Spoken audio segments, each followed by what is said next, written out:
Hello and welcome to this first video on the workshop number 3. And as you know, this workshop is all about data analysis. So we assume that we already have the data. Collecting the data was more connected to the first workshop. And now we already have what we are going to work with today.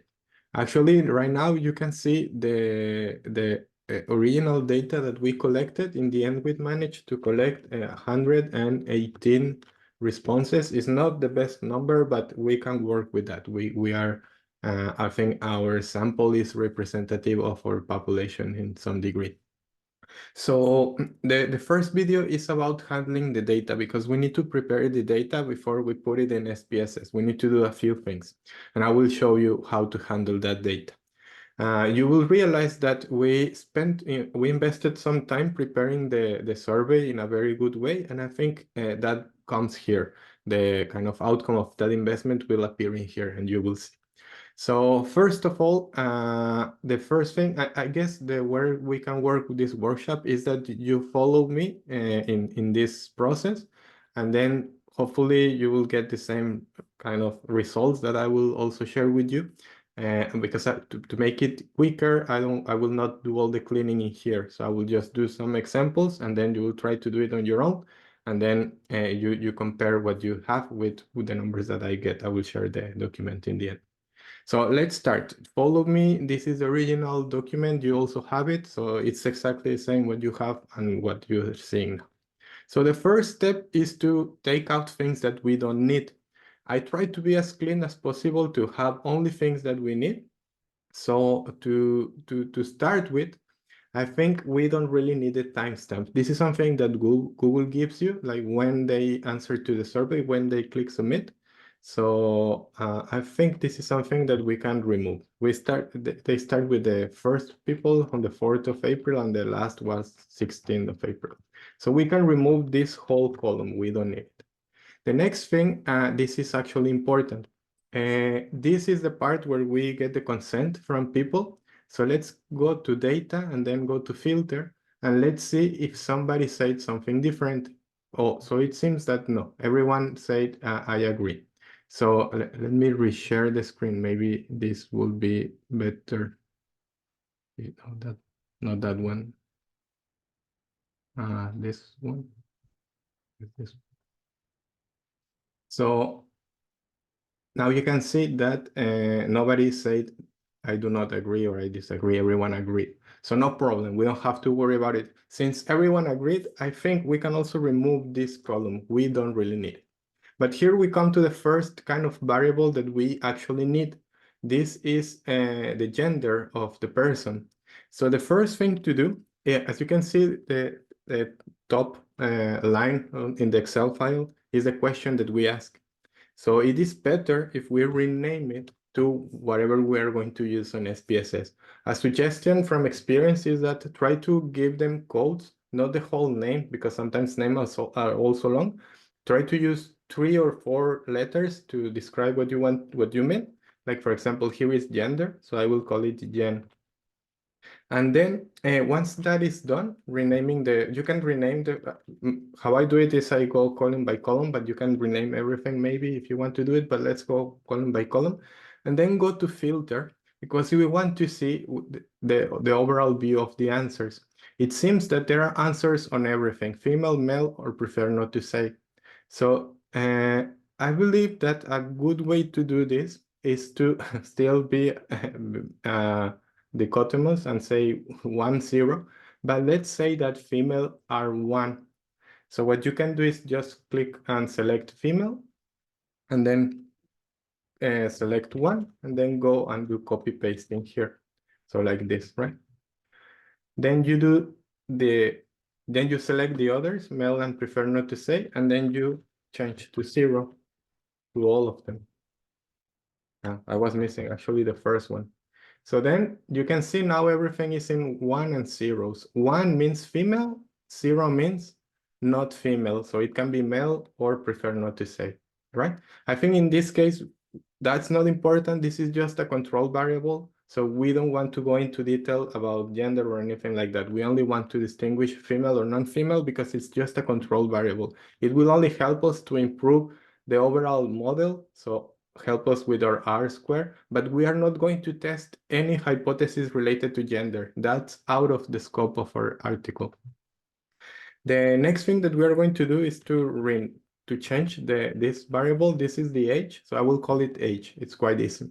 And then let's check, and there is no problem. So we don't have like anything strange, like but that's good. How we coded or how we prepared the survey was that we didn't allow anything strange. We only allowed numbers. So we didn't allow like if someone wrote 0.5 or years or something like that. So that's why it looks so good and we don't have to do anything. So we leave it like that. The next question is when did they start their studies? So we can call it year, right? Let's call it year. And I'm not using the R because I'm keeping this system of only 3 letters. And then let's take a look at the numbers, and there is not a problem also, nothing strange. We might think that someone who started in 2013, and maybe it's 11 years ago, we will see if that can be problematic. Let's see how many people, it's only 1 person, but let's keep it like that. If we find something strange, we can come back to that. The next question is if they are studying or not. So maybe we can call that STU as a student. And then let's say what they replied, only yes and no. That's also very good. So let's select the yes and change that to 1. I forgot to explain why we need to change yes to ones, and it's because in SPSS, the program that we are going to use, the program doesn't understand letters no or yes. So we have to always change it to numbers. We need to code for numbers. So that it is. Then we do the same for the next, which is the level of studies. I think we can call this as level. And if we take a look at, so this is done, and level, we have bachelor and master.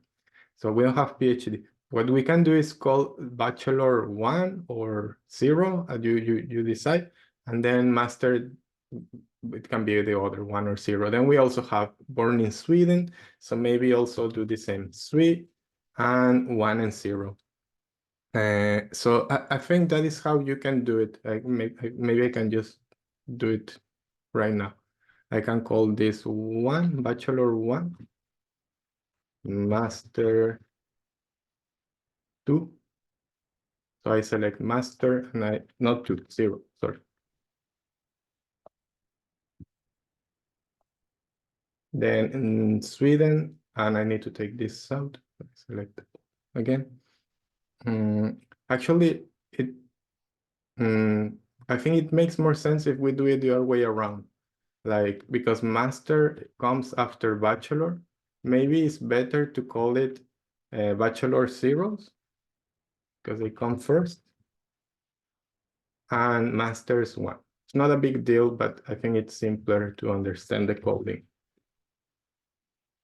And then the next is about Sweden. So for Sweden, we select everyone who was born in Sweden as 1. So yes means 1, the other 0. In the end, since these variables are not that important, these are just control variables. However you code them, it makes sense. Just make sure that it's clear for you or when you want to explain. But you can have your own rules. I guess for the sake of this project or this workshop, do it as I do it, so we have the same numbers. That's very important, right? So now we're done with control variables. We now reach the important variables, the happiness variables, the sustainable, the socially responsible investment intentions, all of these variables that matter. And I will start with one of them to give you an example. So first we have 4 questions that relate to happiness.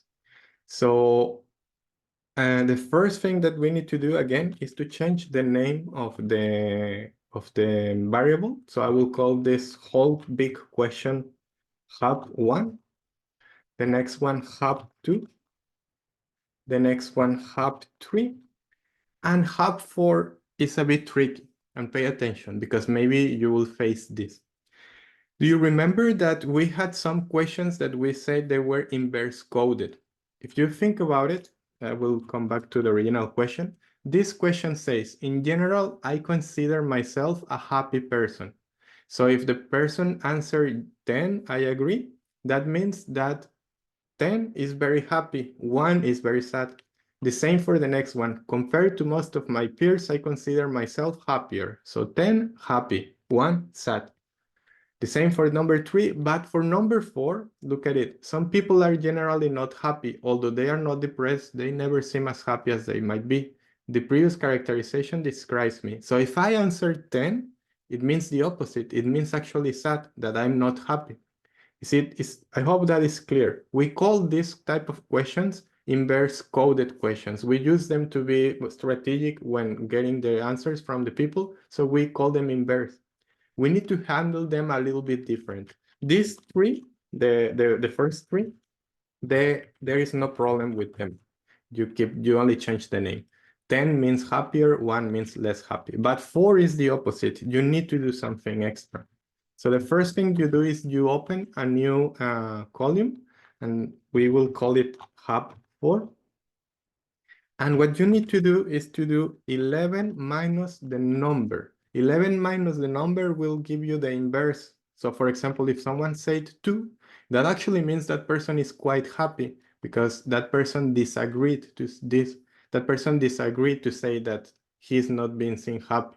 So that means he's actually happy. So we need to switch it. You need to do it the other way around.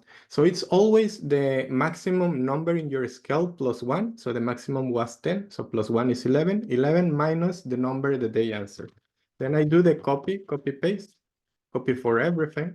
And then I need to copy again and now paste as value because it was a formula. Because look at the next step. The next step is to remove the original answer, because we don't need that one. That one is inverse. We need the actual measurement of happiness. So now it looks like this.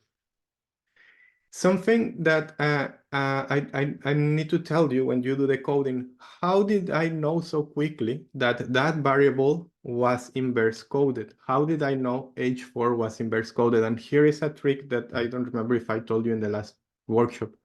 All the questions that end with a dot are inverse coded. So for example, hub4 is inverse coded because in the end it has a dot. That's the code I used, right?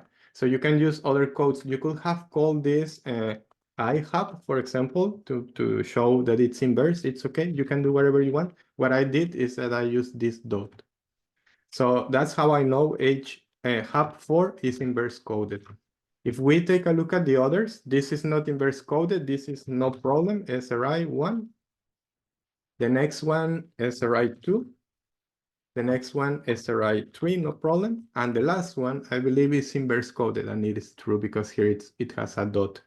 So SRI4 is the opposite. We also have to do the same thing. As you can see now in the way I coded with the names that I gave them, it's a bit different. I'm not wrote ihub. I can do it. I can do ihub, but I prefer to keep it as hub. But what I do, just to remember that this is inverse coded, is that I use colors to differentiate the variables. I usually give some colors to the dependent variable. So in this case, I will make them blue. Let's see, this blue or this blue. And hub4, which is inverse coded, I will give it a different gradient of blue, right? So we can do it like this. And then maybe for the control variables, you can also do the same, some colors in there. In the control variables, there is no need to do any inverse thing, only to change from yes, no to 1, 0. That's important. So now, please do everything else, right? So please finish your all the coding for all the other variables. And there is only one thing that you need to be aware of. In the biospheric values, that's the only one that has a problem. I think it's bio4. It has a dot, but in reality it's a typo. This one shouldn't have a dot. It's the only one. The other ones are okay. This is the only kind of mistake, right? So I think that is the only problem that we had with our database. And try to do the coding for all the variables. A quick suggestion in here, because look, I already did that for everything. I will share with you this file. It's actually called clean data cleaned. It's already after the clean.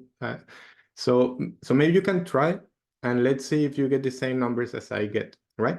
If for some reason you're struggling or something, use this database, the cleaned, in SPSS to do the analysis. As you can see, there are many inverse variables. Like in here in financial stress, there is a lot of inverse variables, blah, blah, blah. And then we have a few that they don't have any inverse. Many of them don't have any inverse. Then the bio 4, that there was the issue, I already fixed it. This is inversed. So not that many around, right? So this, I will share with you the data clean. Another tip is that if you don't want to do everything, all the coding or for everything, maybe do it only for minimum your control variables. So this, because we all are going to use these variables, and the variables from your model. So for example, groups 1 to 10, code these variables: the financial stress, university satisfaction, locus of control, life balance, relationships, and happiness. Only those, because you are not going to use the others. So maybe if you want to save time, maybe only only code for the variables that you are going to use, which are in this other file that I can also share with you. So this is the clean data. I also use colors to make it easier. It's a huge database at some point because we have many variables. Generally, you will focus only in what matters, so it will be easier to handle, but this is our big sample. So that's all about cleaning. In the next videos, we are going to actually go into SPSS, so it's very important that you have already installed it.